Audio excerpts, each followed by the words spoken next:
Јасно е дека Атина ја сноси главната одговорност за нерешавање на проблемот со името, изјави австрискиот дипломат и преговарач Волфганг Петрич во интервју за Ал Джезира Балкан. На новинарско прашање што мисли за тоа што Европската унија не беше во состојба да го реши овој спор, со оглед на тоа што Македонија има статус на кандидат 9 години, Петрич вели дека е песимист во поглед на таа ситуација. Очигледно, колку е помал вистинскиот проблем, толку предизвикот е поголем.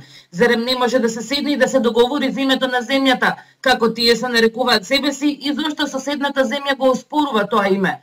Погледнете ја ситуацијата. Грција е во Европската унија, Грција е во НАТО. Кој во Грција може да се плаши од Македонија, земја со 2 милиони жители, изјави Петрич. Според него проблемот е во злоупотреба на историјата, во политиката на идентитетот која е толку емотивна што нема никаква врска со реалноста.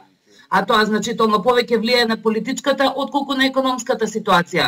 Парадоксално, Грција е најголем инвеститор во Македонија, а на тоа едноставно ниво на изнаоѓање компромис за името нема никаков напредок, вели австрискиот дипломат.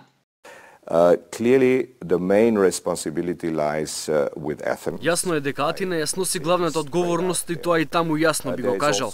Се разбира, постои одговорност на Европската унија.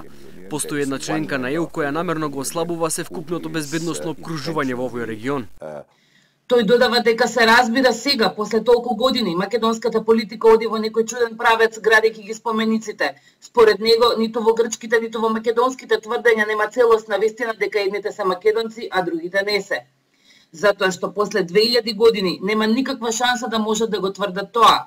Пред се, национализмот е феномен кој настанал во 19. век, а не во античкото доба, вели Петрич.